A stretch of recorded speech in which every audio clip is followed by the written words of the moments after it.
Hey guys, Paul Gerard here at M1 Concourse in cloudy and cold Detroit, Michigan, but I'm fine with that because I get to drive this. It's a 2024 Alfa Romeo, and it's the Quadrifoglio edition, and that makes it super cool. And of course, it's a Giulia, and this is the car that's a direct M3 competitor. It actually had the Nürburgring track record for a four-door sedan for many, many years, and only the latest, most recent iteration of the M3 competition and the newest M5 competition have now gone just a couple seconds faster around the Nürburgring. So this car's 5-6 years old, and so it's pretty impressive that it's just now been eclipsed only by a few seconds as a performance car.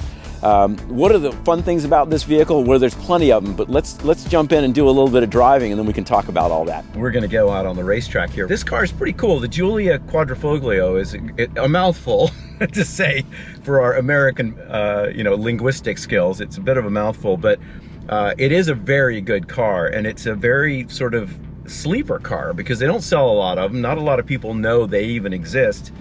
They were saying like 50% or so of the public in the United States doesn't even realize Alfa's selling cars in this country. It's this kind of sleeper, and it's really a cool car in what it can actually do. And it's very, very quick. It has really good weight distribution. It has an impressive motor. And a very quick slick shifting transmission, these nice aluminum shifting paddles, so it's a pretty cool car.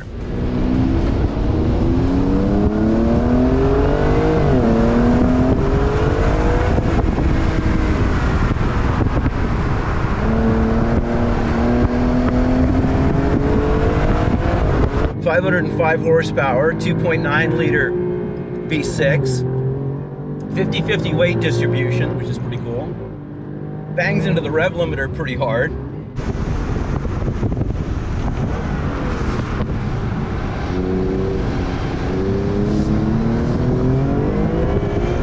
Got it in full-on race mode, which turns all the systems off. And a lot of squirming from these tires because it's kind of chilly.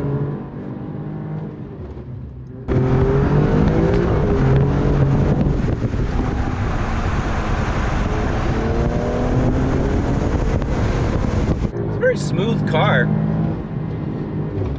Definitely the limiter is really smooth on it. Fairly narrow power band. Getting the brakes very hot.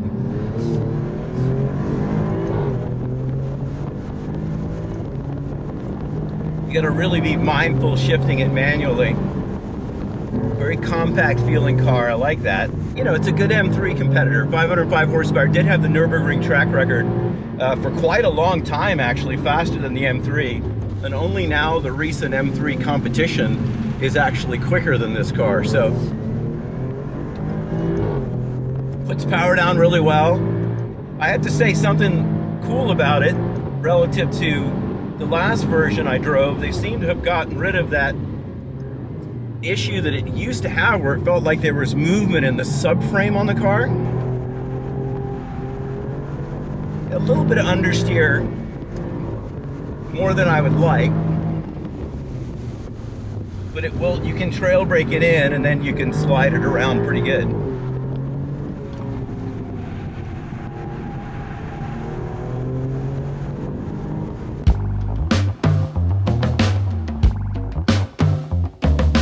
Quadrifoglio, it's a 100-year-old good luck charm, basically, a four-leaf clover that started in their racing department way back in 1923. So yeah, officially 100 years later. And this Quadrifoglio edition is the high-performance car. It has all the horsepower, all the torque. Again, that great weight distribution from this platform. And also, big 6-piston twin-piece rotors, all the good stuff here. And again, this is a true competitor for any of the premium ultra performance sedans, and it's got all the stuff it needs. And when you're looking at the wheels, these are 19-inch, and they're 245s in the front and 285s in the rear. So all of that, again, in these Pirelli Corsas designed for real track use. And this car, very, very good. And it also, the thing about it, it's a very well-balanced car. It isn't just a track car. It's very usable as a normal daily driver because the actual ride quality is quite good. It's got that very sort of firm but very controlled feel to it, but it's not harsh in any way. So it's something you can really live with, and it just always feels really alive and responsive in your hands. Also have a front end refresh, new headlights that have 3 different light elements in there, and then an active front splitter, which is pretty darn cool, saying it's the only sedan in the world that actually has one, so the splitter actually can move depending on speed and conditions to give you a little bit more front downforce.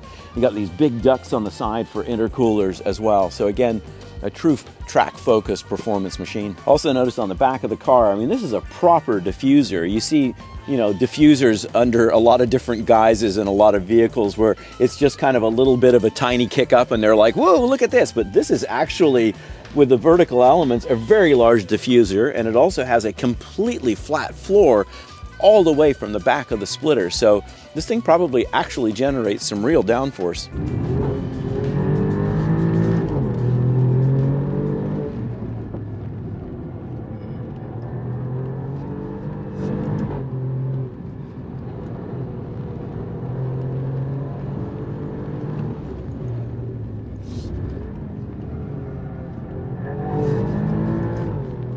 So 505 horsepower from its 2.9 liter V6 engine, and that's pretty quick because I mean this thing weighs about 37 or 800 pounds, so it's right in the ballpark. It actually had the Nürburgring record for a 4-door sedan for a really long time. It has the highest top speed, 191 miles an hour. Again, this thing's M3 size, so it's not real big.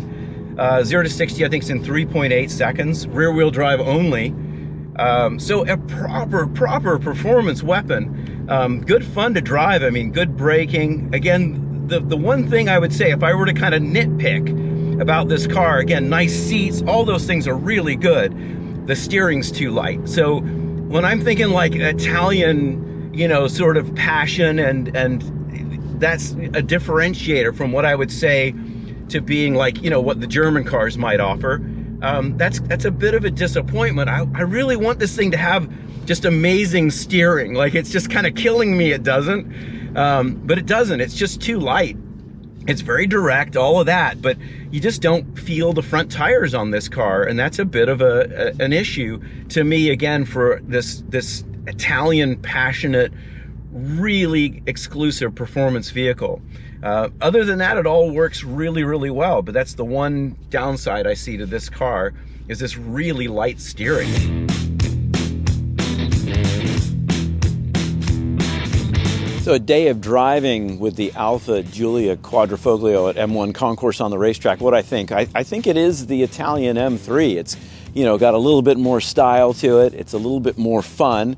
These days with the M3 competition, this is now a little bit slower, but still really holds its own. It's not that much slower. And so for a rear-wheel drive, Italian, very practical car that you could use, it's really a fun car to own and drive. And remember, these things aren't going to be made for that much longer.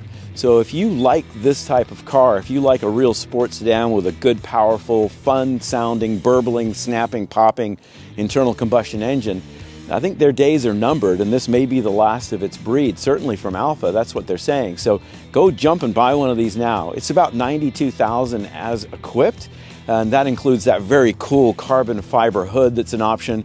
Also those optional bigger wheels that are on this car as well.